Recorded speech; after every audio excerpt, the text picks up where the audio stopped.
பேகுரு சொந்தங்களுக்கு வணக்கம். மீண்டும் ஒரு சிறிய இடைவேளைக்கு அப்புறம் நம்ம ஸ்பாட்லைட் வித் சுப்ரா. வாங்க, நம்ம பொருளாதார நிபுணர், அரசியல் விமர்சகராக இருக்கிற சுப்ரா நாட்டை நேஷனல் வர்சஸ் தமிழ்நாடு பாலிடிக்ஸ் பற்றி பேசுவோம். வணக்கம். வணக்கம் கார்த்திக். ஃபர்ஸ்ட் பிஜேபி எதிர்கட்சி தலைவராக இருக்கிற திரு ராகுல் காந்தி அவர்களை பற்றி பாராளுமன்றத்திலேயே எக்ஸ்போஸ் பண்ண ஆரம்பிச்சிருக்காங்க. அவர் பின்னாடி யார் இருக்கா, ஏன் இவர் இப்படி பேசுறாரு, என்னென்ன சதி வேலைகள் நடக்குதுன்னு, என்னென்ன பின்னணியில யார் யார் இருக்கா அப்படின்னு சொல்லிட்டு பிஜேபி தரப்புல இருந்து சொல்லப்படுற அந்த டீட்டெயில்ஸ் மட்டும் கொஞ்சம். அதாவது ராகுல் காந்தி ஐயா அவர்கள், அதாவது இப்போ ஒரு கடந்த ஒரு 2-3 வருடங்களாக பார்த்தீங்க அப்படின்னா, இவர்களால புள்ளி வைத்த கூட்டணி, ஏதோ கட்சிகள்லாம் சேர்த்து ஒரு கூட்டணி அமைச்சோன்னா அதுல பெருசா பிஜேபி, அது குறிப்பா மோடியை வீழ்த்த வேண்டும் அப்படின்ற ஒற்றை இதுதான், குறிக்கோள் தான் அவங்களுக்கு. ஒரு தனிநபர் இது தாக்குதல் தான் அதெல்லாம். ஓகே, ஸோ அவங்களுக்கு குறிப்பா இன்னும் ஒருபடி மேல போனா பிஜேபியில யாருன்னா ஆட்சியில் வரலாம், மோடி மட்டும் வரக்கூடாது. ஓகே, சில இதுல ஊடகங்கள்லாம் கூட சொல்லுவாங்க, ஸோ மோடி என்ற தனிநபர் தாக்குதல், பிஜேபி வரக்கூடாது, அது மாதிரி நாங்க தான் ஆட்சியில் அமர வேண்டும் அப்படின்ற ஒரு கொள்கை முடிவோடு தான் அந்த ஐஎன்டிஏ கூட்டணி ஆரம்பிச்சாங்க. அந்த ஐஎன்டிஏ கூட்டணி பத்தி நம்ம பேசுவோம், அடுத்த கொஸ்டின் நம்ம அதை பேசுவோம். இப்ப ராகுல் காந்தி அந்த ஐயா அவர்களை பொறுத்தவரைக்கும் பார்த்தா, கடந்த 3-4 வருடங்களாகவே நீங்க ஒரு பாராளுமன்ற தொடர் நடக்குது அப்படின்னா அதுக்கு ஒரு 2 நாளுக்கு 3 நாளுக்கு முன்னாடி ஏதாவது ஒரு இந்தியா பத்தி ஒரு ரிப்போர்ட் அமெரிக்கால இருந்து வரும், வேற எங்க இருந்து வராதுங்க. ஓகே, சோ அந்த ஜார்ஜ் சொரோஸ் வேற எந்த நாட்டுல இருந்து வராது, வெறும் அமெரிக்கால இருந்து மட்டும்தான் வரும். ஓகே, ஜார்ஜ் சொரோஸ் இதுக்கு பின்புலமா இருக்கிறவங்க பாத்தீங்கன்னா, அந்த ஜார்ஜ் சொரோஸ் அவரோட அமைப்பு, ஜார்ஜ் சொரோஸ் ஃபவுண்டேஷன் ஒன்று இருக்கு, அந்த அமைப்பு. அப்புறமா எனக்கு என்ன தெரியல, ஒரு தனிப்பட்ட, எப்படி மோடி மேல அவருக்கு ஒரு தனிப்பட்ட வெறுப்பு இருக்கிற அதானி மேலேயும் ஒரு தனிப்பட்ட வெறுப்பு ராகுல் காந்தி ஐயா அவர்களுக்கு. சரியா? சோ அந்த அதானி அவரோட இதை வச்சு உடனே அதுக்காக ஒரு கட்டமைப்பு. போன வாட்டி பாத்தீங்கன்னா ஒரு ஆக்ஸ்பாம்னு ஒரு கமிட்டி ரிப்போர்ட் கொடுத்தாங்க, இது மாதிரி அதானி நிறுவனம் இங்க ஊழல் பண்ணிருக்கிறாங்கலாம் சொன்னாங்க. அதுக்கப்புறம் அதுல இருந்து ஒன்றும் அவங்களால இது பண்ண முடியல, நிரூபிக்க முடியல. இப்ப என்ன பண்ணிட்டாங்கன்னா, இந்த ஊழல், மின்சார ஊழல், இதுல 4-5 மாநிலங்கள் தமிழ்நாடு உட்பட அனைத்து மாநிலங்களையும் அவர்கள் பணம் கொடுத்து இந்த மின்சாரத்தை வாங்குவதற்கான செக்யூரிட்டி எக்ஸ்சேஞ்ச் கான்ட்ராக்ட் எல்லாம் போட்டிருக்கிறாங்க அப்படின்னு சொல்லி, அதுக்கு பின்புலமா யார் இருக்கான் பாருங்க. பின்புலமாக இருக்கிறவங்க இது கேஸ் அங்க அமெரிக்கால போட்டது, அதானி இது கம்பெனி மேல கேஸ் போட்டது அங்க இருக்கிற அது பின்புலமாக யார் இருக்கான்னு பார்த்தீங்கன்னா, அந்த ஜட்ஜி, அந்த இண்டிக்மெண்ட் சொல்லுவாங்க, அதை அந்த குற்றப்பத்திரிகை தீர்ப்பு அளிச்சிருக்காங்க பார்த்தீங்களா, அந்த 2 நீதிபதிகளும் யாரால நியமிக்கப்பட்டிருக்கிறாங்கன்னா, அந்த நியமிக்கப்பட்ட நீதிபதி ஸ்கூமர்னு ஒரு நீதிபதி, அவருக்கு பின்புலமாக யார் இருக்கிறாங்க பார்த்தீங்கன்னா, அவர் ஒரு செனட் மெம்பரா ஆவதற்கு அவருக்கு யாரெல்லாம் ஃபண்டிங் பண்ணியிருக்காங்க பார்த்தீங்கன்னா, அது ஜார்ஜ் சொரோஸ் அதுல பின்புலத்தில் இருக்கிறார். அவர் ஜார்ஜ் சொரோஸ் என்பவர், அவர் அந்த ஜோ பைடன் அவரோட எலெக்ஷன் கேம்பெயின்லையாக இருக்கட்டும், இந்த ஸ்கூமர் என்பவர் நீதிபதி ஆவதற்கான உண்டான அந்த ஏற்பாடுகள் எல்லாம் பண்ணும்போது ஜார்ஜ் சொரோஸ் தன்னோட அந்த ஃபவுண்டேஷன் மூலமாக பண உதவி பண்ணியிருக்கிறார். $20 பில்லியன் கிட்ட பண உதவி பண்ணியிருக்கிறாங்க.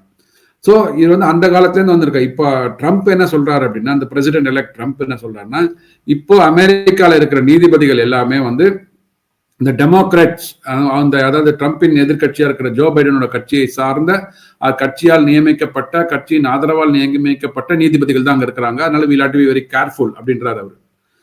ஸோ அப்படி இருக்கும்போது, இந்த பின்புலத்துல இருக்கும்போது கரெக்டா அவங்க நூல் பிடிச்சுன்னு வராங்க அவங்க. ஸோ அந்த அதானி மேல அந்த கேஸை போடுறதுக்கு இப்போ இந்த நீதிபதிகளை உபயோகித்துக் கொண்டு இந்த ஜார்ஜ் சொரோஸ் மூலமாக அதை நடவடிக்கைகளை ஏற்று இப்போ அந்த பாராளுமன்றத்தை முடக்குவதற்கு இப்போ இந்த அதானி பேரை திருப்பி எடுத்திருக்கிறாங்க. ஸோ இப்படி வரும்போது இதுல என்ன ஒரு பிரச்சனை வருது அப்படின்னு பாத்தீங்கன்னா, இப்ப அதானி விஷயங்கள் எடுத்தாங்க, 2-3 நாட்கள் தொடர்ந்து பாராளுமன்றம் முடக்கப்பட்டது. இதுல இவங்க இருக்கிற கூட்டணி கட்சிகள்ல இதுக்கெல்லாம் ஒரு ஒத்துழைப்பு இருக்குன்னா இல்ல. திரிணாமுல் காங்கிரஸ் பார்ட்டிசிபேட் பண்ண மாட்டாங்க. நேத்து திமுக எம்பிக்கள் அவங்க இப்ப காங்கிரஸ் ஏதோ தர்ணா மாதிரி ஏதோ போனாங்க போல பாராளுமன்றத்துல. அதுல எந்த திமுக எம்பிகளும் பார்ட்டிசிபேட் பண்ணல. ஏன்னா அவர்களுக்கு தெரியும், அதானி இங்க முதலீடு அதானிக்கு ஆதரவு, அதாவது ஒரு ஆமா அதானிக்கு ஆதரவு அப்படின்னு நீங்க சொல்லும் போது நான் என்ன பார்ப்பேன்னா, ஒரு தொழிற்சாலையை தொடங்குறீங்க, ஒரு பெரிய கார்ப்பரேட் நிறுவனங்கள் வந்து இங்க வரும்போது அந்த நபரும் அங்க இருக்கிற ஒரு அமைச்சர் முதலமைச்சராக மீட்டிங் போடுறாங்க அப்படின்னா அது வந்து எந்த மாநிலத்தையும் நடக்கிறது தான். என்னோட கருத்து என்னன்னா, நீங்க வந்து பாராளுமன்றத்துல வந்து அதானியை ஊழல்வாதியும் தமிழகத்துல சட்டமன்றத்துல ஏற்றப்பட போகின்ற ஒரு சட்டங்கள் மூலமாக ஒரு கம்பெனிங்க கொண்டு வராங்க அப்படின்ற போது அவர் வந்து உத்தமராக மாறுகிறார் அப்படின்றத வந்து இரட்டை வேடம் தான் வந்து நமக்கு வந்து ஒத்துக்கலங்க. ஓகே, நீங்க அதானி மேலேயோ அம்பானி மேலேயோ நீங்க வந்து குற்றம் சொல்லுங்க, அந்த குற்றம் நிரூபிக்கப்படாத வரைக்கும் நாங்க வந்து அவங்களோட இங்க பிசினஸ் பண்ண மாட்டேன்னு சொன்னீங்கன்னா நான் ஒத்துக்கிறேன். நான் அது வந்து உங்களோட புரிதல். ஓகே, நீங்க யார வேணா குற்றம் சாட்டலாம், அந்த குற்றம் நிரூபிக்கப்பட வரைக்கும் நாங்க அவங்களோட வந்து டிரான்சாக்ஷன் இருக்க மாட்டோம், எங்க கவர்மெண்ட் வந்து அவங்கள்ட்ட இருந்து மின்சாரம் வாங்காதுன்னு சொல்லுங்க, நான் ஒத்துக்கிறேன். ஓகே, அதை வந்து இப்ப புரிந்து கொண்டார்கள். ஸோ இது வந்து இப்ப எல்லாருக்கும் வந்து அவர் வந்து ராகுல் காந்தி வந்து ஒரு ட்ராப் வைக்கிறாரு எங்க எல்லாருக்குமே. ஓகே, எப்படியாவது நான் வந்து லீட் பண்ணணும், எப்படியாவது நான் வந்து எதிர்கட்சி தலைவரா, எப்படியோ எதிர்கட்சி தலைவரா வந்துட்டார். அதாவது 42 சீட் இருந்தது 2014, 52 சீட்டாகி இப்ப 99 சீட் வந்துட்டாரு வச்சுக்கோங்களேன். ஸோ அதற்கு ஒரு நன்றி கடன் செலுத்தும் விதமாக எதிர்கட்சியில் உள்ள ஐஎன்டிஏ கூட்டணியில் உள்ள எல்லாருக்கும் வந்து ஒரு ரெப்ரசன்டேட்டிவா நான் ஒரு லீடர் ஆஃப் ஆப்போசிஷனா நான் உட்கார்றேன், ஸோ அதுக்காக வந்து நம்ம வந்து மோடியை எதிர்ப்போம் அப்படின்னு சொல்லிட்டு வந்து இவர் வந்து பாராளுமன்றத்தை முடக்கிறார். பாராளுமன்றத்தை முடக்கிறதுல வந்து இவங்களுக்குலாம் வந்து ஒரு ஏதோ ஒரு நாள் முடக்கலாம், 2 நாள் முடக்கலாம். பட் இதுதான் தொடர்ந்து எல்லா பாராளுமன்ற கூட்டத்தொடரையும் பண்ணிட்டு இருக்கும் போது அவங்களுக்கு சலிச்சு போகுது. இப்போ வந்து பிசினஸே நடக்க முடிய மாட்டேங்குது. இவங்க வந்து இப்போ நீங்க மத்திய அரசு வந்து மத்திய அரசு பணம் தரலன்னா இங்க போய் கேட்கறதுக்கு உங்களுக்கு சந்தர்ப்பமே இல்லையே. அவர் வந்து பாராளுமன்றத்தை முடக்கிட்டு அவர் மாட்டு வீட்டுக்கு போயிடுறாரு, எங்க ஜாலியா போயிடுறாரு அவர். அப்புறம் இங்க நாட்டுல வந்து இப்போ உங்க மாநிலங்களுக்கு வந்து எந்த விதமான உதவி வேண்டும், எந்த விதமான கோரிக்கைகள் அங்க வந்து பாராளுமன்றத்துல வச்சு சட்டம் இயற்றப்பட வேண்டும், அதுக்கெல்லாம் ஆப்பர்ச்சுனிட்டியே கொடுக்கறது இல்லையே. இன்னும் ஒரு மணி பல போனா இப்ப திரிணாமுல் காங்கிரஸ் மம்தா பானர்ஜி என்ன சொல்றாங்க, நாங்களே லீட் பண்றோம்ன்றாங்க ஐஎன்டிஏ கூட்டணியை. அந்த கேள்விதான்.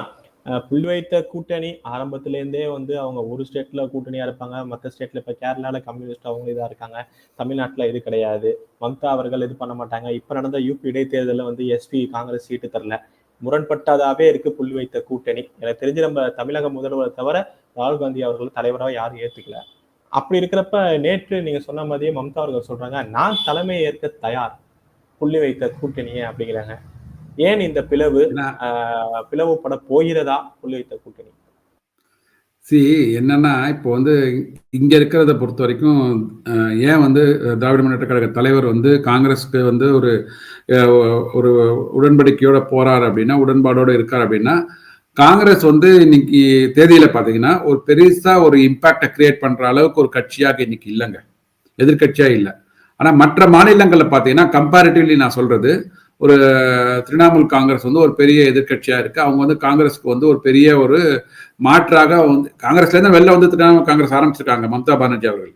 ஸோ அவங்களுக்கு தெரியும் காங்கிரஸ்ல என்ன நடக்குது, காங்கிரஸ் உள்ள தலைவர்கள் என்ன பண்ணிட்டு இருக்காங்க தெரியும். இங்க வந்து இதனால இங்க இருக்கிற காங்கிரஸ்னால எந்த விதமான பாதிப்பும் எந்த விதமான ஒரு இம்பாக்ட்ஃபுல் ஒரு பொலிட்டிக்கல் கான்ட்ரிபியூஷனும் காங்கிரஸால் கொடுக்க முடியாது அப்படின்னு தெரிந்து கொண்டுதான் வந்து ஸ்டாலின் ஐயா அவர்கள் வந்து அவரை வந்து காங்கிரஸ் பக்கத்துல வச்சுட்டு இருக்கிறார் அவர், அவ்வளவுதான்.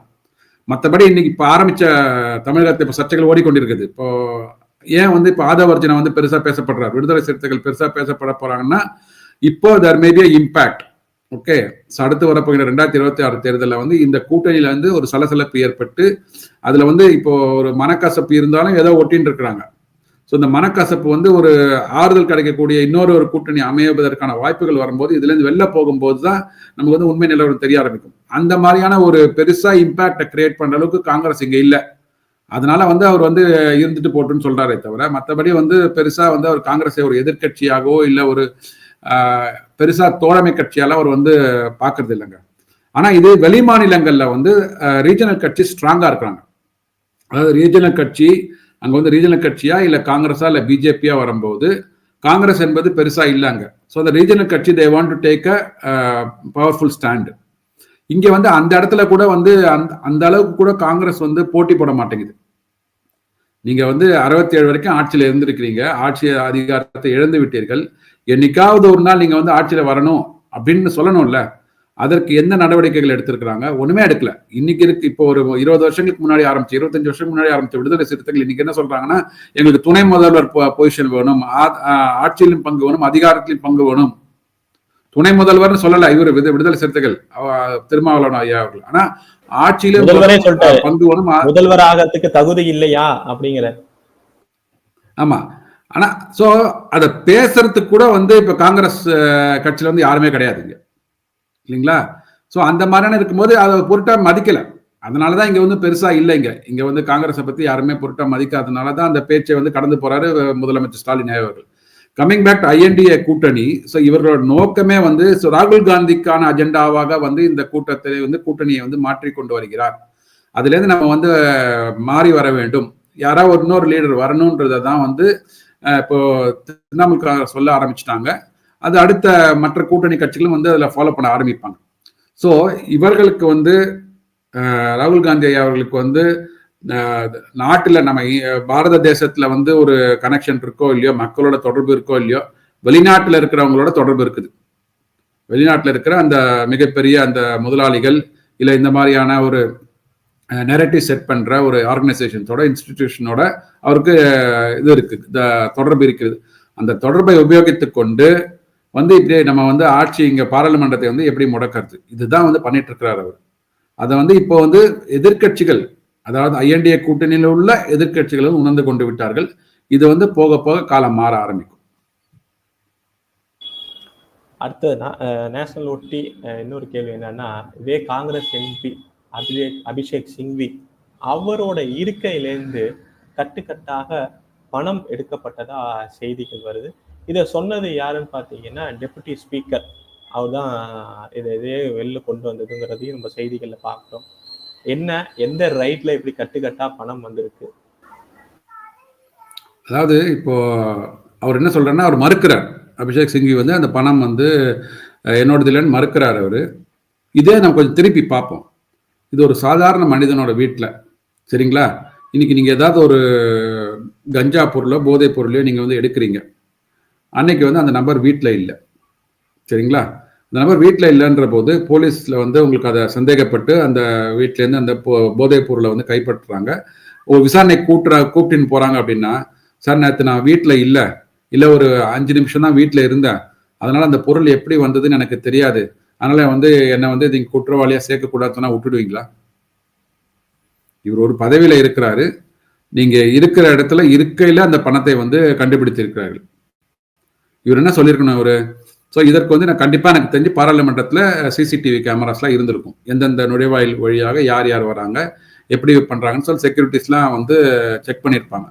அப்படி இருக்கும்போது இந்த மாதிரியான பணம் என்னோட இருக்கையை எப்படி அவர் வைக்கிறதுக்கு அனுமதிச்சாங்க? பக்கத்துல உள்ள அவர் பக்கத்துல யார் உட்கார்ந்துருப்பாங்க? காங்கிரஸ் பிரமுகர்கள் தானே உட்கார்ந்துருப்பாங்க. ஐ திங்க் அந்த சீட் நம்பர் 222 நினைக்கிறேன். நமக்கு தெரியும் இந்த 222 பக்கத்துல யார் இருந்திருக்கிறாங்கன்னு பார்க்கணும். கண்டிப்பாக பாரதிய ஜனதா கட்சியை சார்ந்த நபர்கள் உட்கார்ந்துருக்க மாட்டாங்க இல்லையா? எதிர்கட்சிகளுக்கு அந்த ஆப்போசிட் இடத்துல தான் கொடுத்துருப்பாங்க. அப்படி இருக்கும்போது இவருக்கு பக்கத்தில் அருகாமையில் உள்ள இவரது கட்சியை சார்ந்தவர்களாக இருக்கலாம், இல்ல தோழமை கட்சிகளாக இருக்கலாம். அப்ப அவங்கள்ட்ட தானே நீங்க கேட்கணும்.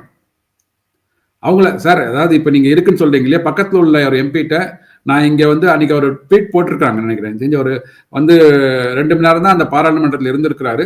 2 மணி நேரம் பாராளுமன்றத்தில் இருந்தது கூட, அதாவது பாராளுமன்ற வளாகத்துல 2 மணி நேரம் கிட்ட இருந்திருக்கிறாரு. பாராளுமன்ற கட்டிடத்துக்குள்ள எங்க நடக்குதோ, சபை நடக்குதோ, அங்க ஒரு 3 நிமிஷம் தான் இருந்திருக்காரு. மற்ற நேரம் பார்த்தீங்கன்னா ஒரு 1/2 மணி நேரம் கேன்டீன்ல இருந்திருக்காரு. அப்புறம் வேற யாரோ எம்பிக்கள்கிட்ட பேசிட்டு இருக்காங்கன்னு சொல்லிட்டு டேட்டா கொடுத்துருக்காங்க. சோ அப்போ இவருக்கு அருகில் உட்கார்ந்த அந்த தோழமை கட்சிகளாக இருக்கட்டும், தோழமை கட்சி சேர்ந்த எம்பிக்களாக இருக்கட்டும், இல்ல காங்கிரஸ் சேர்ந்த எம்பிக்களாக இருக்கட்டும், அவங்களுக்கு தெரியாம இது வந்திருக்காது இல்ல, அவங்கள்ட்ட கேட்கணும் இல்லைங்களா? சோ இதெல்லாம் எந்த காரணத்துக்காக வந்ததுன்னு தெரியாது. ஓகே, இதற்கு கண்டிப்பாக எனக்கு தெரிந்து இதுக்கு ஒரு உரிய விசாரணை ஏற்படுத்தி எதனால வந்தது, இது ராகுல் காந்தி கூட பண்ணியிருக்கலாம். அவரே கூட இந்த ஒரு திசை திருப்பதற்காக. ஏன்னா இப்ப பாத்தீங்கன்னா, இப்போ ஒவ்வொரு எதிர்கட்சிகளும் ஐஎன்டிஏ கூட்டணியிலேருந்து முரண்பட்டு வெளில போகும்போது திருப்பி இதை மாதிரி ஒரு ஏதாவது ஒரு இதை உங்களுக்கு ஒரு நரேட்டிவ் செட் பண்றதுக்காக இந்த மாதிரி எங்களை காங்கிரஸை பழிவாங்க துடிக்கிறார்கள் அப்படின்னா, உடனே காங்கிரஸை அது அவங்களோட ஒத்த சிந்தனை உள்ள எதிர்கட்சிகள்லாம் சேர்ந்து போராட்டம் பண்றதுக்கு இது ஒரு ஆப்பர்ச்சுனிட்டியா ஏற்படுத்திக்கலான்ற மாதிரி சந்தேகம் வருகிறது. ஆனா எது இருந்தாலும் சரி, உங்க இருக்கையில உங்களோட கட்டுப்பாடுக்குள்ள உள்ள இடத்துல இந்த பொருட்கள் இருக்குதுன்னா அந்த பொருட்கள் எப்படி வந்தது அப்படின்றதுக்கு நம்ம பதில் அளிக்க வேண்டும். அந்த பதில் அளிப்பதற்கு என்ன விசாரணை பண்ணணுமோ அந்த விசாரணைக்கு வந்து நம்ம ஒத்துழைக்க வேண்டும் சொல்லணும். அதுதான் என்ன பொறுத்த வரைக்கும் இந்த இதுல பாக்குறேன். அடுத்தது நீங்க ஒரு பொருளாதார நிபுணர் கூட. ஸோ இந்த நேஷனல் வைஸ்ல காணொலியில கடைசியான கேள்வி என்னன்னா, இந்தியாவோட ஜிடிபி இவ்வளவு நாள் வந்து கோவிட்க்கு அப்புறம் நல்ல ஒரு வளர்ச்சி போயிட்டு இந்த பாதையில இப்ப செகண்ட் குவார்ட்டர் அப்படிங்கிறது கொஞ்சம் 5% வந்திருக்கு. என்ன காரணம்? இது என்ன மாதிரியான சமிக்கையை குறிக்குது?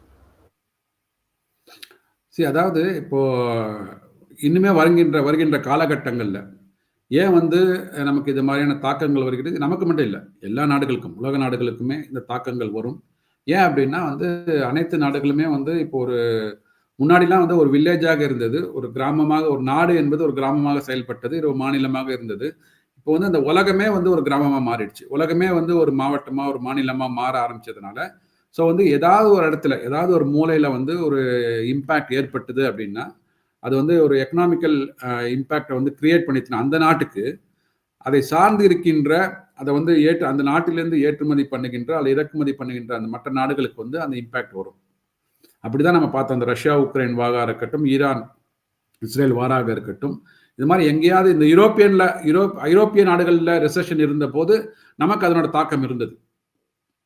நம்ம ஏன் இந்த கோவிட் காலகட்டத்திலயோ இல்லை யூரோப் ரெசெஷன்லயோ இல்லை ரஷ்யா உக்ரைன் வாரிலையோ நம்ம வந்து தப்பிச்சு வெளியில வந்தோம் அப்படின்னா, because of self reliant India, சுயசார்பு பாரதம் சார்ந்த கொள்கைகள், மேக் இன் இந்தியா திட்டத்தின் மூலமாக இங்கே வந்து மேனுஃபேக்சரிங் செட்டப் பண்ணின அந்த நடவடிக்கைகள் அதெல்லாம் தான் நம்மளை காப்பாத்திட்டு. ஸோ அப்படி இருக்கும்போது இந்த குவார்ட்டர்ல வந்து இந்த ஜிடிபி குறைந்ததற்கான காரணம் ஜியோ பாலிட்டிக்கல்ல இப்போ வந்து 2 விஷயம் இருக்குதுங்க. ஒன்று வந்து மே மாதம் நமக்கு 2024 தேர்தல் நடந்தது. தேர்தல் நடந்ததுக்கு அப்புறம் வந்து ஜூலை 2024, எனக்கு நினைவு சரியாகனா 23 ஜூலை 2024 அன்னைக்கு தான் பட்ஜெட் சமர்ப்பித்தார்கள். இந்த வருடத்திற்கான பட்ஜெட் பிப்ரவரியில் சமர்ப்பித்தது ஒரு இன்ட்ரீம் பட்ஜெட். அந்த 6 மாதத்திற்கு உண்டான வெறும் வந்து உங்களுக்கு வந்து ஒரு எக்ஸ்பெண்டிச்சருக்கான அப்ரூவல் மட்டுமே தவிர மற்றபடி பெரிய திட்டங்களை வந்து அங்கே வந்து நீங்க அந்த பட்ஜெட்ல அவங்க அறிவிக்கவில்லை. இன்ட்ரீம் பட்ஜெட்ல பிப்ரவரி 2024 இந்த அரசாங்கம் மே 2024 வந்து மக்களால் தேர்ந்தெடுக்கப்பட்ட பிறகு ஜூலை 23 2024 முழு பட்ஜெட் தாக்கல் பண்ணினார்கள். ஸோ முழு பட்ஜெட் தாக்கல் பண்ணும்போது ஜூலை மாதம் உங்களுக்கு ஓடி போயிடுதுங்க. ஸோ அடுத்து அந்த ஒரு என்ன அலோகேஷன் பண்ணியிருக்காங்களோ அந்த அலோகேஷனை வந்து ஒவ்வொரு டிபார்ட்மெண்ட்லையும் அந்த பணத்தை அலோகேட் பண்ணி அதற்குண்டான திட்டங்களை வந்து அவங்க வந்து வரைவு மூலமாக அதை வந்து எக்ஸாமின் பண்ணி அதை திருப்பி ஃபினான்ஸ் மினிஸ்ட்ரிக்கும் இல்லை ரெஸ்பெக்டிவ் மினிஸ்ட்ரியிலேருந்து அப்ரூவல் வாங்குவதற்கு நாட்கள் ஆயிருக்கும், 2-3 மாதங்கள் ஆயிருக்கும். ஸோ நம்ம இப்போ பேசுகின்ற இந்த காலகட்டங்கள் பார்த்தீங்கன்னா செப்டம்பர் வரைக்கும். நான் என்ன சொன்னேன், ஜூலை 23 தான் இந்த பட்ஜெட்டை தாக்கல் பண்ணினாங்க. ஸோ இந்த இன்ஃபர்மேஷன் போயிட்டு அனைத்து தரப்புகளிலும் அனைத்து டிபார்ட்மெண்ட்லையும் நீங்கள் பேசுறதுக்கு வந்து எப்படி ஒரு 2 மாதம் ஆகும். பை தென் செப்டம்பர் முடிஞ்சிடுச்சு. செப்டம்பர் முடிஞ்சதுக்கு அப்புறம் ஏன்னா உங்களுக்கு ஜிடிபியில் வந்து ஒரு சிக்னிஃபிகண்ட் கான்ட்ரிபியூஷன் பார்த்தீங்கன்னா பப்ளிக் எக்ஸ்பெண்டிச்சர் பை கவர்மெண்ட், கட்டமைப்புகளை உருவாக்குவதற்கு மத்திய அரசாங்கம் செலவு பண்ணுகின்ற அந்த இன்வெஸ்ட்மெண்ட்ஸ் இதெல்லாம் வந்து மிகப்பெரிய ஒரு தாக்கத்தை ஏற்படுத்தும். அதை தொடர்ந்து அதன் மூலமாக வந்து மக்கள் வந்து சின்ன சின்ன கம்பெனிகள் அங்கே ஆரம்பிப்பாங்க. அது பிரிட்ஜாக இருக்கட்டும், ரோடு போடுறாங்கன்ற போது அதை சார்ந்து அந்த கம்பெனிகள் அங்கே நடக்க ஆரம்பிக்கும். அதன் மூலமாக வேலை வாய்ப்பு பெருகாக சைக்கிளிக்கல் எஃபெக்ட் ஆகுது. ஸோ ஆனால் இந்த குவார்ட்டர் வந்து ஜிடிபி குறைந்ததற்கான காரணம் நம்மளால வந்து பட்ஜெட் அலோகேட் பண்ண முடியாததுனால, தேர்தல் வந்து புது அரசாங்கம் பதவி ஏற்றது வந்து ஜூலை கடைசியில் வாரத்தில் ஏற்றதுனால ஆகஸ்ட் செப்டம்பருக்குள்ள அந்த இம்ப்ளிமெண்டேஷன் அவங்களால பண்ண முடியல. ஸோ அதனாலே ஒரு காரணம். 2வது பார்த்தீங்கன்னா அமெரிக்க தேர்தல் ஆல்சோ. இந்த தேர்தல்னால என்ன ஆச்சுன்னா இப்போ வந்து அங்கே வந்து ரெசெஷன் இருக்காங்க. அதாவது டீப் ரெசெஷன் இல்லைன்னா கூட அங்கே என்ன பண்ணியிருக்காங்கன்னா அங்கே யூஎஸ் கவர்மெண்ட் செக்யூரிட்டிஸ்க்கு வந்து 5% இன்ட்ரெஸ்ட் கொடுக்க ஆரம்பிச்சிட்டாங்க. முன்னாடிலாம் 1% இன்ட்ரெஸ்ட் கொடுப்பாங்க. அந்த பாண்டு யூஎஸ் கவர்மெண்ட் அவங்க இஷ்யூ பண்ணுற பாண்டில் 5% வந்து அவங்க வந்து ரிட்டர்ன் கொடுக்க ஆரம்பிச்சிட்டாங்க, இன்ட்ரெஸ்ட் கொடுக்க ஆரம்பிச்சிட்டாங்க. ஸோ என்ன பண்ணியிருக்காங்கன்னா வெளிநாடுகளில் முதலீடு செய்த அமெரிக்க நிறுவனங்கள் தங்களோட முதலீடுகளை வந்து அங்கே உள்நாட்டில் வந்து இன்வெஸ்ட் பண்ண ஆரம்பிச்சிட்டாங்க. இன்னொன்று ட்ரம்ப் என்ன பண்ணியிருக்காரு அப்படின்னா அமெரிக்கா ஃபர்ஸ்ட் என்ற திட்டத்தை வந்து என்ற கொள்கையோடு இருக்கிறதுனால நீங்கள் வந்து அமெரிக்காவில் தொழில் தொடங்கினீங்கன்னா உங்களுக்கு இந்த பெனிஃபிட்ஸ் கிடைக்கும். அண்டை நாடுகளான கனடா, மெக்சிகோவில் யாராவது வந்து அங்கே மேனுஃபேக்சரிங் ஷாப் செட்டப் பண்ணிட்டு இருந்தீங்கன்னா அவர்களை வந்து இங்கே அமெரிக்காலேருந்து டேக்ஸை வந்து அவாய்ட் பண்ணுறதுக்காக நீங்கள் அங்கே போய் செட்டப் பண்ணியிருக்கீங்க, அதனால உங்களுக்கு சலுகைகள் கிடையாது அப்படின்னு ஒரு மிரட்டலை விட்டதுனால அனைத்து தொழிலதிபர்கள் என்ன பண்ண அமெரிக்காவை சார்ந்தே இருக்குன்னு சொல்லிட்டு வெளிநாடுகள்ல இருந்து வந்து முதலீடுகளை வந்து அங்கேருந்து வித்ட்ரா பண்ணிட்டு இங்க அமெரிக்காவில் முதலீடு பண்ண ஆரம்பிச்சிருக்காங்க. ஸோ இதனோட இம்பாக்ட்லாம் வரும்போது உங்களுக்கு வந்து நம்மளோட எக்கானமில தாக்கத்தை ஏற்படுத்திக்கிறது. ஆனா வந்து பாத்தீங்கன்னா இப்ப நேற்று ஆர்பிஐ ஃபோர்காஸ்ட் கொடுத்ததுக்கு அப்படி ஒரு 2-3 நாளுக்கு முன்னாடி வந்து மானிட்டரி பாலிசி கமிட்டி மீட்டிங் கூப்பிட்டுருக்காங்க. அதுல வந்து அந்த ஆர்பிஐ கவர்னர் அவங்க அந்த கமிட்டியில உள்ள அனைவரும் சேர்த்து ஒரு மனதாக முடிவு எடுத்தது என்னன்னா, கிட்டத்தட்ட இந்திய பொருளாதாரம் 6.6% வந்து வளரும் இந்த வருஷம். அதாவது இந்த ஃபினான்ஷியல் இயர் 24-25 6.6%. பட்ஜெட்ல நம்ம என்ன சொல்லிட்டாங்க, நிர்மலா மேடம் என்ன சொல்லியிருந்தாங்கன்னா, சீதாராமன் மேடம் என்ன சொன்னாங்கன்னா 6.5 கிட்டத்தட்ட 7% வந்து நம்மளோட வளர்ச்சி இருக்கும் சொன்னாங்க அவங்க. ஸோ அந்த 6.5 இப்போ 6.6 ஆகியிருக்கிறது. ஸோ அதனால நம்ம வந்து கன்சர்வேட்டிவ் தான் போட்டிருக்கிறோம் நம்ம. ஏன்னா உலகத்தில் நடக்கிற எந்த விதமான ஒரு ஜியோ பொலிட்டிக்கல் ப்ராப்ளமாக இருந்தாலும் சரி, பொருளாதார ப்ராப்ளமாக இருந்தாலும் சரி, அது நம்ம தாக்கும் தெரியும் எல்லாருக்கும். ஸோ அதனால இப்போ இந்த குவார்ட்டர் நம்ம குறைஞ்சிருக்கிறத பற்றி கவலைப்பட வேண்டாம். ஸோ இது வந்து இப்போ அதுக்கு ஒரு ஆர்பிஐ நேற்று ஒரு நடவடிக்கை எடுத்திருக்கிறாங்க. நேற்று வந்து ஆர்பிஐ வந்து இந்த கேஷ் ரிசர்வ் ரேஷியோன்னு இருக்கு. அதாவது வங்கிகள் வந்து நம்ம எவ்வளோ கேஷை வச்சுக்கலாம் அப்படின்றதுக்கான ஒரு குறியீடு. அது வந்து 4.5% 4% குறைச்சிருக்கிறாங்க. ஸோ 4லேருந்து 4 குறைச்சதுனால என்ன ஆகும்னா, பேங்க்ல வந்து அவங்க வந்து கடன் கொடுப்பதற்கான கேஷ் நிறைய இருக்கும் அவங்களுக்கு. ஸோ 4.5% வச்சிருந்தவங்க 4% மட்டும் வச்சா போறோம்னா, ஒரு 0.5% மக்களுக்கு வந்து தொழிலதிபர்களுக்கோ இல்லை நிறுவனங்களுக்கோ அவர்கள் கடன் கொடுப்பதற்கான ஒரு வாய்ப்பு நிறைய வருது. அது வந்து கிட்டத்தட்ட ஒரு 1.5 லட்சம் கோடியிலேருந்து 1.6 லட்சம் கோடி வரைக்கும் பணம் வந்து பொருளாதாரத்தில் வந்து இப்போ வந்து மக்களுக்காக கொடுக்கப்படும். யாரெல்லாம் வந்து லோன் தேவைப்படுறாங்களோ அவங்களுக்கு. ஸோ அது ஒரு சுழற்சியை வந்து ஏற்படுத்த ஆரம்பிக்கும். அந்த சுழற்சி வந்து கண்டிப்பாக உங்களுக்கு வந்து உடனே ஏற்பட்டுடுமானா ஏற்படாது. மேபி அதனோட இம்பாக்ட் கொஞ்சம் மார்ச் குவார்ட்டரில் தெரிய ஆரம்பிக்கும். அதாவது Q4 கடைசி ஜனவரி, பிப்ரவரி, மார்ச் குவார்ட்டரில் தெரிய ஆரம்பிக்கும். அதுக்கப்புறமா அடுத்து வரப்போகின்ற 26, 27, 25, 26 ஃபினான்ஷியல் இயர்லையும் தெரிய ஆரம்பிக்கும். அதனால இது வந்து மற்ற நாடுகளை விட நம்ம வந்து வளர்ந்து வருகின்றோம். எல்லா பொருளாதார கரன்சிஸும் வந்து வீழ்ச்சி அடைஞ்ச போது 20%, 15% வந்து அதெல்லாம் வந்து டாலருக்கு அகேன்ஸ்டாக வீழ்ச்சி அடைஞ்சிருக்கு. பட் நம்மளோட கரன்சி வந்து எனிவேர் பிட்வீன் 3 to 5% தான் வந்து வீழ்ச்சி அடைஞ்சிருக்கு. நம்ம ஸ்ட்ராங்கா இருக்கோன்றது வந்து இதெல்லாம் ஒரு இண்டிகேட்டர். புட்டின் ஐயா அவர்கள், ரஷ்ய அதிபர் புட்டின் கூட இப்போ ஒரு 2 நாளுக்கு முன்னாடி ஒரு மீட்டிங்ல சொல்றாரு, குளோபலா வந்து ஒரு மிகப்பெரிய பொருளாதாரமா வளர்ந்து வருகிறார்கள். அது இவர் மேக் இந்தியா அவர் வந்து நிறைய திட்டங்களை பாராட்டுறாரு. மோடி கொண்டு வந்த மேக் இந்தியா திட்டமாக இருக்கட்டும். மேக் இன் இந்தியா திட்டம் ஒரு கார்பரேட் முதலாளிகளுக்கு மட்டுமே வந்து இங்க சொல்லிட்டு இருக்காங்களே எதிர்கட்சி தலைவர்கள் கார்பரேட் மட்டுமே ஹெல்ப் பண்றாங்கன்ட்டு அவர் சொல்றாரு. ஸ்மால் அண்ட் மீடியம் என்டர்பிரைசஸ்க்கு வந்து இங்க வந்து நீங்க வந்து அவங்களை கவனத்தை கொண்டு கவனமாக கையாண்டதுனால உங்களோட எக்கானமி வந்து இந்தியாவோட எக்கானமி வந்து வளர்ந்து வருகின்றது. நாங்க வந்து இந்தியாவில் உள்ள அனைத்து மாநிலங்களிலும் முதலீடு செய்ய போறோம்னு சொல்றாரு அவர், ரஷ்ய அதிபர் புட்டின். ஸோ இந்த மாதிரி இருக்கும்போது கண்டிப்பாக இந்த குவார்ட்டர் நமக்கு வந்து இந்த தேர்தல் மற்றும் ஜியோ பொலிட்டிக்கல் சிச்சுவேஷனால இது குறைந்து இருக்கிறது. பட் வரும் காலாண்டுகள்லாம் பார்த்தீங்கன்னா இது வந்து வளர்ச்சியை நோக்கி போவதற்கான வாய்ப்புகள் நிறைய இருக்கு. நிச்சயமா நீங்க சொல்ற மாதிரி ஜார்ஜ் சோரோஸும் அமெரிக்கா சொன்னதான் நாங்கள் கேட்போம், புட்டினோ இல்லை ரஷ்யா சொன்னா நாங்கள் கேட்க மாட்டோங்கிற மனநிலை இருக்காங்க. அடுத்தது இப்போ நம்ம தமிழகத்தை நோக்கி சில பல கேள்விகள். அதில் முதல் விஷயம் என்ன சொல்றாங்க, வெள்ளம். நம்ம விழுப்புரம், திருவண்ணாமலை அதிலெல்லாம் வந்து வெள்ள பாதிப்புனால மக்கள் 5 நாள் ஆகியும் தண்ணீர் வடியவில்லை அப்படின்னு சொல்லிட்டு கோபமாகி திமுக அமைச்சர் அவர்கள் மேல வந்து சேற்றை வாரி உள்ள விடாம பேனரை கிழிச்சு தன்னோட கோபத்தை வெளிக்காமிக்கிறாங்க. பட் இங்க ஒரு என்ன சொல்றாங்க எதிர்கட்சி எல்லாம், இது மேன்மேட் டிசாஸ்டர். எப்படி 2015 வந்து அந்த இதை திறந்து விட்டாங்களோ அதே மாதிரிதான் இங்கேயும் வந்து மக்களுக்கு தெரியப்படுத்தாமல் திறந்து விட்டாங்க அப்படின்னு சொல்லிட்டு ஒரு குற்றச்சாட்டு சொல்றாங்க. இது உண்மையா? அதாவது ஏன் இது வந்து இவ்வளவு அளவுக்கு வந்து ஒரு பேராபத்தா பேரழிவா மாறி இருக்கு அப்படின்னா, திராவிட முன்னேற்ற கழகம் எப்பவுமே பார்த்தீங்கன்னா இந்த அரசாங்கம் வந்து சென்னை அது மாதிரி ஒரு பெருநகரங்கள்ல தான் ஃபோக்கஸே பண்ணுவாங்க. இவங்க வந்து பேசுகின்ற சமூக நீதின்றது எல்லாருக்குமான நீதி, எல்லாருக்குமான அரசு, எல்லா சமூகமும் வளர வேண்டும்னு சொல்லுவாங்க. ஆனால் மாநிலங்கள்னு வரும்போது, மாவட்டங்கள்னு வரும்போது ஒரு சென்னை மாவட்டங்கள், மதுரை, சென்னை, திருச்சி, மதுரை இதை மட்டும்தான் வந்து ஃபோக்கஸ் பண்ணுவாங்க. ஏன்னா அவங்க என்ன சொல்லுவாங்கன்னா, ஒரு சமூகத்தை மட்டுமே நீங்க வந்து இது போற்றி பாதுகாத்தீங்கன்னா அது வந்து வீக்கமாக மாறிவிடும். அனைத்து சமூகத்துக்கும் நம்ம வந்து வளர்ச்சியை கொடுக்க வேண்டும். அதுதான் வந்து சமூக நீதிலாம் சொல்லுவாங்க. ஆனா இவங்க வந்து ரியாலிட்டியில வரும்போது எங்கெல்லாம் வந்து உங்களுக்கு லேண்ட் பேங்க் ஜாஸ்தியா இருக்கோ, எங்கெல்லாம் வந்து ரியல் எஸ்டேட் பிசினஸ் ஜாஸ்தியா இருக்கோ, அந்த மாதிரியான மாவட்டங்களை வந்து எடுத்து அங்க வந்து டெவலப்மெண்ட் பண்ண ஆரம்பிப்பாங்க. அங்க உள்ள ஸ்டாம் வாட்டர் ட்ரைனேஜாக இருக்கட்டும், அது மழைநீர் வடிகால் வசதி எல்லாத்தையும் பண்ணுவாங்க. ஸோ அப்படி பண்ணும்போது யாரும் எக்ஸ்பெக்ட் பண்ணல. இந்த புயல் வந்து ஃபெஞ்சான் புயல் வந்து கடலூர் இல்லை விழுப்புரம் அந்த மாவட்டங்களை போய் அடிக்கும்னு யாருமே எதிர்பார்க்கல.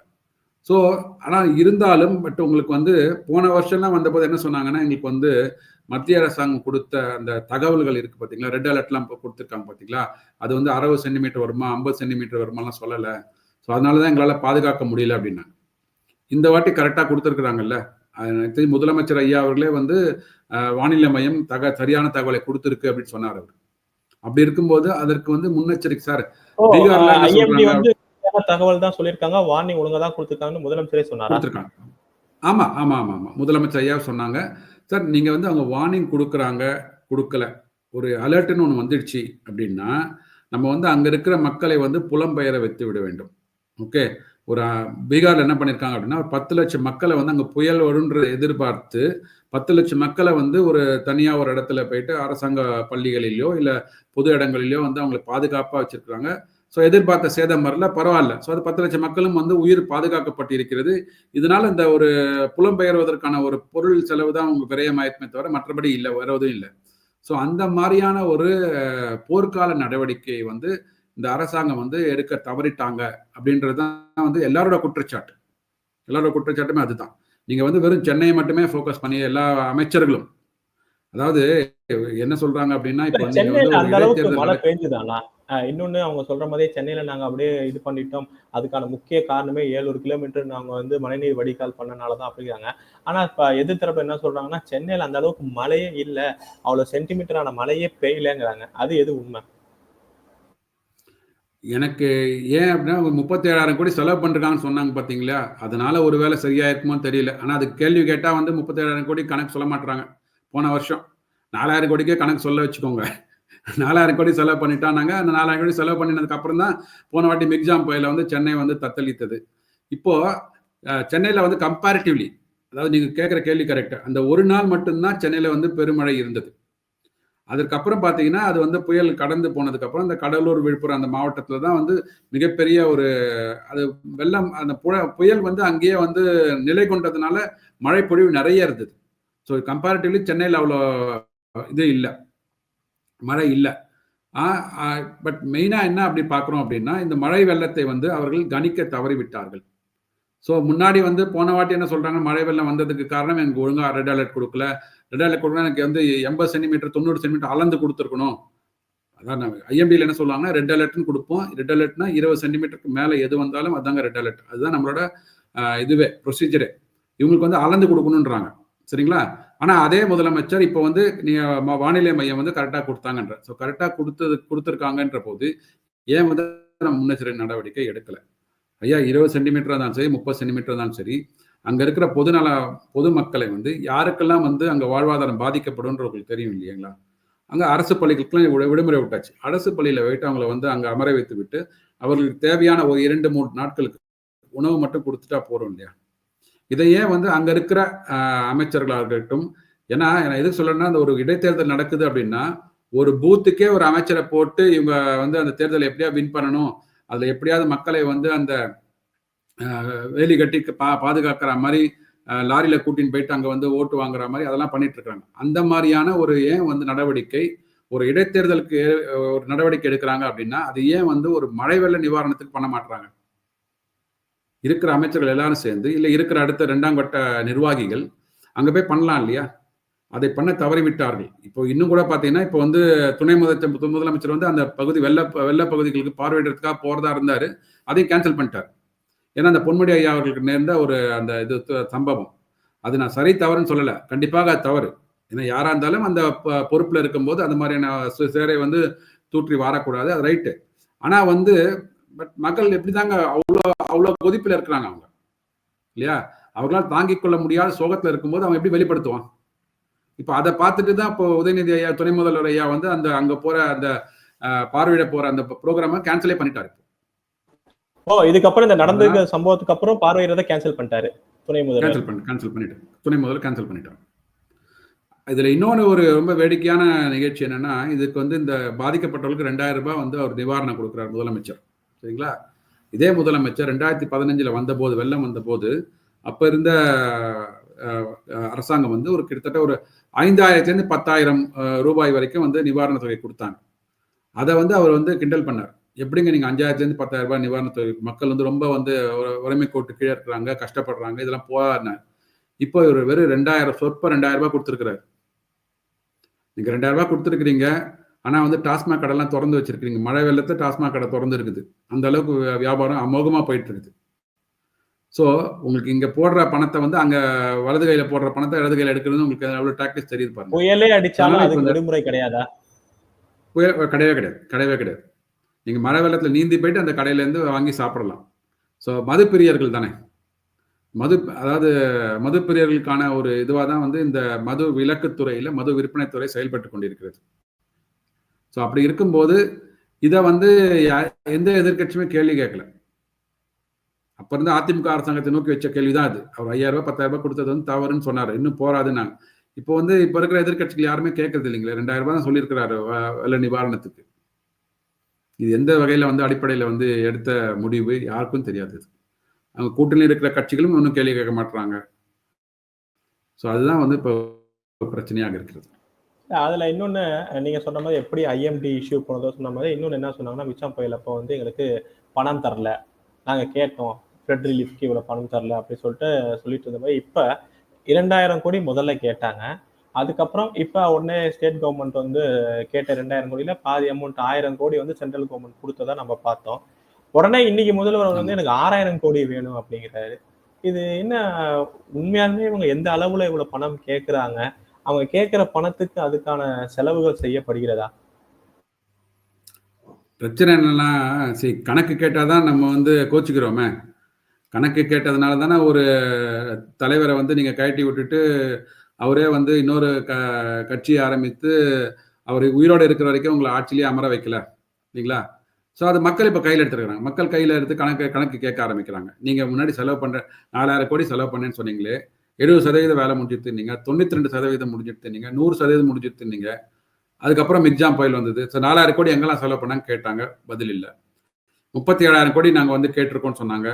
ஐயா 37,000 கோடி நீங்கள் வந்து செலவு பண்ணியிருக்கிறீங்களா, விரயமாயிருக்குன்னா அந்த 37,000 கோடி நீங்கள் திருப்பி பணத்தை போட்டு புனரமைப்பு செஞ்சிருப்பீங்க இல்லையா? அதற்குண்டான உங்க பட்ஜெட்ல வந்து நீங்க வந்து அதை காமிச்சிருக்கணும் இல்லைங்களா? அது எங்கெங்க கேட்டாங்க, அதுக்கும் பதில் இல்லை. இப்போ இந்த வெள்ளம்லாம் மழை வருவதற்கு முன்னாடி வந்து எந்த மழை வந்தாலும் நாங்க வந்து பார்த்துப்போம், எந்த மழையும் எங்களுக்கு வந்து சேதத்தை ஏற்படுத்தாதுன்னாங்க. மழை பாதிப்பு எதுவும் இல்லைன்னார் முதல்வர். மழை பாதிப்பு எதுவும் இல்லைன்னார்.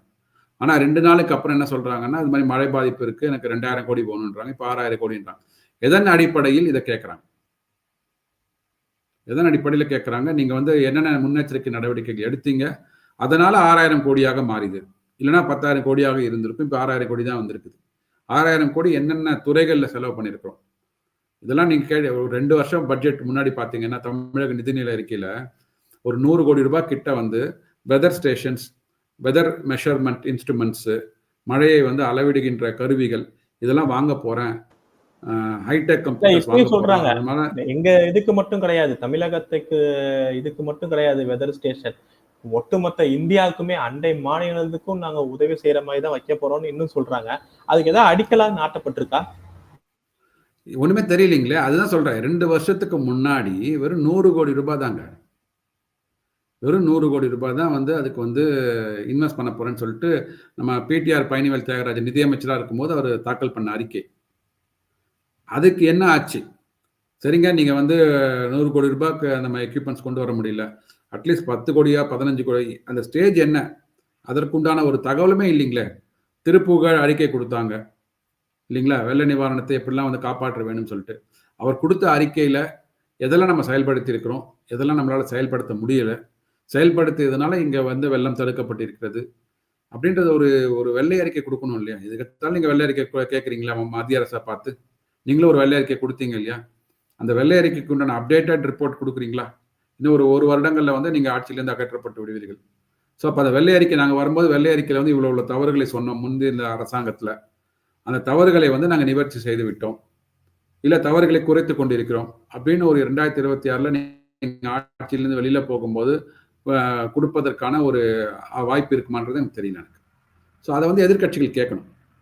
இல்லை ஒரு முதல்வர் வந்து தார்மீக பொறுப்பேற்று அதுக்கு வெள்ளை அறிக்கை கொடுத்துட்டு மக்களை வந்து தேர்தலை சந்திக்கணும். அது சந்திப்பாரான்னு எனக்கு தெரியல.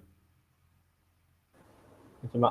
அடுத்து நீங்களே சொன்னீங்க கூட்டணி கட்சியில் கூட சில விஷயங்கள் பேச முடியலன்னு. அதெல்லாம் இப்போ ஒரு சர்ச்சை. அது என்னன்னா விஜய் கட்சி ஆரம்பிக்கிறேன்னு முதல் மாநாடு போனதுலேருந்தே சர்ச்சை வந்துகிட்டே இருக்கு. அது இன்னும் ஒரு ஸ்டெப்பு மேல போய் என்னன்னா விஜய் அவர்கள் அந்த அம்பேத்கர் அவர்களோட புத்தக வெளியீட்டு விழால வந்து விஜய் அவர்கள் வந்து என்ன சொல்லியிருக்காருன்னா கூட்டணி கட்சி அதாவது திமுகவோட அழுத்தத்தினாலதான் தொல் திருமாவளவன் அவர்கள் வந்து இந்த நிகழ்ச்சியில கலந்துக்கல அப்படின்னாரு. அதுல இதே மாதிரி அவர் கட்சியில இருக்க துணை பொதுச் செயலாளர் இருக்கிற ஆதவ் அவர் வந்து என்ன சொல்லியிருக்காருன்னா மன்னர் ஆட்சி அகற்றப்பட வேண்டும் 26 சொன்னோன்னே இன்னைக்கு அவர் கட்சியில இருக்காரா நீக்கப்படுறாராங்கிற அளவுக்கு போயிருக்கு. இது தொடர்ந்து நடக்கிறதுக்கான காரணம் என்ன? விசிக்கு ஏதாவது பிளான் பண்றாங்களா, இல்ல டிஎம்கே ஏதாவது பிளான் பண்ணுதா, இல்ல இன்னொரு கேள்வியும் என்ன வருதுன்னா இந்த வெள்ள பிரச்சனையை திசை திருப்பத்துக்கு இவர்கள் 2 பேரும் நாடகம் நடிக்கிறார்கள். அதுல நீங்க கேட்டது எல்லாமே உண்டு. ஆக்சுவலா நீங்க கடைசியா கேட்டது வந்து இப்போ வந்து அது ஒரு அட்வான்டேஜா கிடைச்சிடுது அவங்களுக்கு. இப்போ இந்த வெள்ளத்துல உள்ள மக்கள் படுகின்ற பாடுகள் அதை வந்து இந்த மீடியாக்கள் வந்து எடுத்து சொல்றாங்க அப்படின்றவரெல்லாம் பேச்சுக்கள் வரும்போது அதை வந்து மடைமாற்றம் செய்வதற்கான ஒரு நல்ல ஒரு அரிய வாய்ப்பா வந்து ஏற்கனவே வந்து இந்த மீட்டிங் இன்னைக்கு ஃபிக்ஸ் பண்ணாங்க. அதுல அவர் பேசுற பொருள் வந்து இப்போ வந்து பெருசு பொருளாயிடுது. இப்போ எல்லா மெயின் ஸ்ட்ரீம் மீடியாலும் அதான் ஓடிட்டு இருக்கு இப்போ. ஸோ மக்களுக்கு வந்து இந்த மழை வெள்ள பாதிப்பு வந்து காணாம போகுது இப்போ. ஸோ அது ஒரு நல்ல ஒரு அட்வான்டேஜாக அவங்களுக்கு கிடைச்சிடுச்சு. ஆனால் இந்த ஆதவர்ஜனா நேற்று சொல்லலை, இது 5 மாதங்களா 4-5 மாதங்களா சொல்லிட்டு இருக்கிறாரு அவர். எங்களுக்கு வந்து ஆட்சியிலும் பங்கு வேணும், அதிகாரத்திலையும் பங்கு வேணும். ஏன்னா நீங்க தான் சமூக ரீதின்னு பேசுறீங்களே, வேற ஒரு இல்லை. திராவிட மாடல் அரசுன்றது அனைவருக்குமான அரசுன்னு சொல்லும் போது நீங்க வந்து எல்லா சமூகத்தினருக்கும் அங்கீகாரம் வேணுன்ற போது ஆட்சியில பங்கு, அப்போ நாங்க வந்து ஆட்சியில பங்கு கேட்கறதுல என்ன எங்களுக்கு வந்து இது தயக்கம் கேட்கறாங்க அவரு. அதுல கொடுப்பதற்கு உங்களுக்கு என்ன தயக்கம், கேட்பதற்கு எங்களுக்கு தயக்கம் இருக்கக்கூடாதுன்னா கேட்பதற்கு தயங்கி நின்றவர்கள் இப்போ வந்து அதை கேட்க ஆரம்பிச்சிருக்காங்க. இது ஒரு விஜய் என்பதை வந்து ஒரு ஆப்பர்ச்சுனிட்டியை யூஸ் பண்ணிக்கிறாங்க. விஜய் ஒரு பகடைக்காயை யூஸ் பண்ணிக்கிறாங்க, அவ்வளவுதான். அதாவது இப்போ விஜய் அவர்கள் வந்து திடீர்னு அம்பேத்கரை கையில் எடுப்பதற்கான ஒரு இது என்ன, நிறைய தலைவர்கள் இருக்கிறாங்க. அவர் பார்த்தாரு இங்க வந்து எந்த கட்சி வந்து ஒரு சிறு முரணோட இங்க ஆளுகின்ற அரசாங்கத்தோட முரணாக இருக்கிறது அப்படின்னு பார்க்கும்போது அதுல வந்து விசிகா என்பது தெரிய வருகிறது. ஸோ விசிகா யாரை வைத்து அரசியல் பண்ணி கொண்டிருக்கிறார்கள்? அம்பேத்கர். ஸோ அவரையும் நம்ம எடுப்போம் இல்லைங்களா? ஸோ அவரும் 5 தலைவர்களை சொல்லியிருக்கிறார். விஜய் வந்து அவர்கள் கொள்கை வந்து 5 தலைவர்களை வந்து வழிபற்றி வருகிறதுன்னு சொல்றாரு அவரு. ஸோ பெரியாரை பத்தி ஒன்று சொல்லவே இல்லைங்களாங்க. ஸோ அம்பேத்கரை வந்து இவர் எடுத்ததுனால விசிகாக்கு என்னன்னா நம்ம அம்பேத்கரை வைத்து நம்ம இப்போ அரசியல் பண்ணி கொண்டிருக்கிறோம், இது வந்து விஜய் வந்து அடுத்து நம்ம ஓவர்டேக் பண்ணுவாரோ. ஏன்னா அவருக்கு பின்னாடி வந்து இளைஞர்கள் வந்து இன்னைக்கு ரசிகர்களாக இருக்கிறார்கள், ரசிகர்கள் தொண்டர்களாக எப்படி மாறுவாங்கன்னு நமக்கு தெரியாது. ஸோ அதில் வந்து ஒரு அட்வான்டேஜ் அவருக்கு கிடைச்சிடுமோ அப்படின்னு பார்க்கும்போது ஏற்கனவே வந்து விசிகாக்கு வந்து உள்ளுக்குள்ளேயே வந்து அவங்களோட உட்கட்சி மீட்டிங்லலாம் வந்து அவங்களுக்கு எழுதப்பட்ட ஒரு இது கொள்கைன்னு என்ன பார்த்தீங்கன்னா ஆட்சியிலும் பங்கு வேணும், அதிகாரத்திலும் பங்கு வேணுன்றது அவங்களோட கொள்கை. எழுதப்படாத கொள்கை இல்லை, எழுதப்பட்ட கொள்கை தான். அதே அவர் சொல்றாரு, திரும்ப அவர் சொல்றாரு எங்களோட கொள்கை அதுதான். ஏன்னா போன வாட்டி இந்த கொள்கையை அவர் பேசின போது தான் ஆதவர்ஜனா வந்து சில மீடியாக்கள் எல்லாம் இன்டர்வியூ கொடுத்த போது தான் அவர் வந்து கேட்டிருக்காரு, திருமாவளவன் கேட்டிருக்காரு, ஐயா நம்மளோட கொள்கை இதுதானே, நம்ம கட்சியோட கொள்கையை வந்து ஆட்சியிலும் பங்கு அதிகாரத்திலும் பங்கு இருக்கும், நான் அதை தானே வழிமொழிந்து இருக்கிறேன், நீங்க முன்மொழிந்ததே நான் வழிமொழிந்து இருக்கிறேன், இதுல என்ன தவறு இருக்குன்னு கேட்டிருக்கிறாரு. அதனால ஒண்ணு தவறு இல்லைன்னு சொல்லிட்டு தான் வந்து அவர் மேல எதுவும் ஆக்ஷன் எடுக்காம வந்து இது பண்ண தள்ளி வச்சாங்க. இப்போ அது ஒரு படி மேல போயிட்டு இப்போ அவர் திருமாவளவன் ஒத்துக்கிறார் இல்லையா, இது ஏதோ சதி இருக்குன்றதுனாலதான் நான் வந்து இந்த சூதை தகர்த்தேன் அப்படின்றாரு. அவர் ஒரு 2 பக்கம் அறிக்கை கொடுத்திருக்கிறார் இல்லையா, இந்த சதியையும் முறியெடுத்தோம் சூதையும் தகர்த்தோம் அப்படின்றார். அப்போ சோ இதுக்கு பின்னாடி அரசியல் இருக்கு அப்படின்னா அந்த அரசியலுக்கான காயை நகர்த்தியது யார்? சரி, உங்களுக்குள்ள ஒரு இது இருக்கு, ஃபயர் இருக்கு, அந்த பொறி இருக்குது, அது வந்து இப்போ வந்து ஒரு பெரிய தீயாக வந்து வெளியில வந்திருக்குது. நீங்க எவ்வளவு நாள் அதை அடக்கி வைக்க முடியும்? இங்க உள்ள நிர்வாகிகளுக்கெல்லாம் ஒரு அவங்களோட கருத்து தானே இது. இவர் வந்து அதுல மன்னர் ஆட்சின்னு சொல்லும் போது அவங்க என்ன சொல்றாங்கன்னா, இப்ப வந்து அந்த கூட்டணி முடிவை வந்து விடுதலை சிறுத்தைகள் சார்ந்த தொல் திருமாவளவன் தலைவர் அவர்களோ இல்ல ஸ்டாலின் ஐயாவோ தான் பேசி முடிவு பண்ணணும்ன்றாங்க. இது மன்னராட்சி இல்லையா? ஜனநாயகம் என்பது என்ன? நீங்க வந்து ஒரு கொள்கையை முடிவு பண்றீங்க, இல்ல கூட்டணியை முடிவு பண்றீங்க அப்படின்னா ஒரு ஒருங்கிணைப்பு குழு ஆரம்பிப்பீங்க. அதுல 5 பேரோ இல்ல 7 பேரோ வந்து தலைவர்களா நியமிப்பீங்க. அவங்க வந்து மக்களோட பேசுவாங்க. 2ஆம் கட்ட தலைவர்களோட பேசுவாங்க. அவங்க என்ன சொல்றாங்கன்னு சொல்லிட்டு ஒரு கன்சென்சஸ் எடுப்பாங்க. அதை வந்து தலைவரோட பேசி முடிவெடுப்பாங்க. ஸோ நீங்க வந்து திருப்பியும் வந்து அந்த தலைவருக்கே முழு அதிகாரம் அப்படின்ற போது இது மன்னருக்கே கொடுக்குற மாதிரி தானே. அம்பேத்கர் என்ன சொல்றாரு? அரசியல் சாசனம் என்பது அனைவருக்கும் பொதுவானது. ஜனநாயகத்துல வந்து எல்லாரும் பார்ட்டிசிபேட் பண்ண. நீங்க அந்த அரசியல் சாசனம் அதாவது முடிவெடுக்கும் திறனை வந்து மேல உள்ள ஒரு தலைவருக்கு கொடுத்துட்டீங்க அப்படின்னா இது ஜனநாயகத்துக்கு எதிரானது தானே. அப்போ ஒருத்தர் தான் முடிவெடுக்கிறாருன்னா அது மன்னராட்சி தானே. அதுதான் அவர் கேட்டிருக்காரு. அதை வச்சு இன்னொன்னு, நீங்க எல்லாம் பாசிசம் பேசுறீங்க, மதவாதம் பேசுறீங்க. ஆனா வந்து ஏன் வந்து ஊழல் இங்க நடந்துருக்குது, ஊழலை பத்தி ஒரு வார்த்தை கூட பேசல. இங்க இருக்கிற லா அண்ட் ஆர்டரை பத்தி ஒருத்தர் கூட பேசல. 1 வருஷத்துக்கு மேல ஆகுது வேங்கை வயல்ல நடவடிக்கையே எடுக்கல. வேங்கை வயல் அதாவது கள்ளக்குறிச்சியில வந்து விஷச்சாராய மரணத்திற்கு வந்து சிபிஐ உத்தரவு போட்டு சிபிஐ விசாரணை வேணும்னு சொல்லி உத்தரவு போட்டிருக்கு நீதிமன்றங்கள். அப்படி இருக்கும்போது வந்து அவங்க என்ன சொல்றாங்க, தமிழக அரசு சொல்றாங்க சிபிசிஐடியில கொடுத்தா போறோம், நாங்க வந்து சிபிஐல போனா காலதாமதம் ஆகும் அப்படின்றாங்க. சிபிஐல விசாரணையில காலதாமதம் ஆகும் அப்படின்னா சிபிசிஐடியில வந்து சீக்கிரமா வந்து விசாரணை முடிக்கணும். கரெக்டுங்களா? அதான சொல்ல வராங்க. அப்போ ஏற்கனவே சிபிசிஐடி கீழே இருக்கிற அந்த வேங்கை வயல் விவகாரம் ஏன் இன்னும் விசாரணை முடிக்கப்படவில்லை? ஸோ சிபிசிஐடி வந்து இது ஒன்லி உங்களுக்கு வந்து உங்களை ப்ரொடெக்ட் பண்ணிக்கிறதுக்கான ஒரு விசாரணை அமைப்பாக தான் நீங்கள் வந்து கைப்பாவை தானே வச்சுருக்கிறீங்க எனக்கு தெரியல. ஸோ அது முன்னுக்கு பின் முரணா இல்லையா? சிபிசிஐடியில் கொடுத்தா நாங்கள் சீக்கிரம் முடிச்சிடுவோம்னா ஏன் முடிக்கல வேங்கை வயல்? அதை பற்றி எந்த எதிர்கட்சிகளும் பேசலையே, கூட்டணியில் இருக்கிற ஒரு கட்சியும் பேசலையே. அதுதான் அவர் கேட்குறாரு. ஸோ இது வந்து வெளியில் வர ஆரம்பிச்சிருக்குது. இது வந்து கண்டிப்பாக அது ஒரு முரணை வந்து உருவாக்க ஆரம்பிக்கும். 2026 போகும்போது இது ஒரு விஜய் ஒரு கூட்டணி அமைப்பதற்கான வாய்ப்பு இருக்கும். அது வந்து விஜய் வந்து ஒரு பெரிய அரசியல் தலைவராக மாறுவாரா, இல்லை அவங்க ரசிகர்கள் தொண்டர்களாக மாறுவாங்களா? ஏன்னா நேற்றே பார்த்தீங்கன்னா வந்து அந்த கூட்டத்திலேருந்து ஒரு 4-5 பேர் வெளியில போயிட்டு பப்ளிக்ல இன்டர்வியூலாம் கொடுத்துட்டு போனாங்க. இது வந்து ஏதோ ஒரு விஜயை வந்து மடைமாற்றம் செய்வதற்கா, இல்லை விஜய் வந்து வேற திசையில் எங்களை திருப்புவதற்கான மாநாடு மாதிரி தான் நாங்கள் பார்க்குறோன்றார் அவர். ஸோ அதனால அந்த மாதிரியான விஜய் ரசிகர்கள்ட்டே ஒரு விதமான, ஏன்னா அவங்க நினைச்சது வந்து ஒரு ஊழலற்ற அரசு இது மாதிரிலாம் கொண்டு போகணுன்றத பார்க்கும்போது ஏன் வந்து இந்த மாதிரியான ஒரு நேரட்டிவோட செட் பண்ணி போறாங்க இவங்க. ஏன்னா விடுதலை சிறுத்தைகள் ஒரு 20-25 வருஷமா அரசியல் இருக்கிறாங்க. அவங்க வந்து திமுக கூட்டணியில் இருக்கிறாங்க ஒரு 10 வருஷமாக. அந்த திமுக கூட்டணியில் இருக்க திமுக அரசாங்கம் செய்கின்ற தவறுகளை வந்து எடுத்து சொல்ல முடியாத அளவுக்கு வந்து அவங்க பின்னோக்கி நிற்கும் போது இவர் கூட நம்ம போனா நமக்கு என்ன ஆகும்? ஏன்னா ஆதவர்ஜனை கூட்டு வந்து அங்க பேச வைக்கிறார் அப்படின்னா ஓரளவுக்கு வந்து அவர் துணை பொதுச் செயலாளர். நீங்க வந்து அவர் ஒரு தனி நபர் கடந்துட்டு போயிட முடியாது. ஒரு கட்சியில இருக்கிற ஒரு துணை பொதுச் செயலாளர் அவர் ஓரளவுக்கு இந்த 5-6 மாதங்கள்ல வந்து ஒரு பேசப்படுகின்ற ஒரு தலைவராக மாறி கொண்டு வருகிறார். மீடியாக்கள் அட்டென்ஷன் கொடுக்குறாங்க அப்படின்ற போது அது வந்து உங்களுக்கு வந்து ஒரு ஃப்ரிக்ஷனை, ஒரு கான்ஃப்ளிக்டை வந்து உருவாக்குவதற்கான ஆரம்பம் வர ஆரம்பிச்சிட்டீங்க. நிச்சயமா நீங்க சொல்ற மாதிரியே எது நாடகம், எது உண்மை, என்ன ஆக போகிறதுங்கிறது பொறுத்து வந்து பார்ப்போம். இவ்வளவு நேரம் உங்க நேரத்தை நம்ம தளத்துக்கு வந்து பயந்தமைக்கு ரொம்ப ரொம்ப நன்றி. நல்லதே நடக்கும். வாழ்வாங்க. நன்றி. வணக்கம்.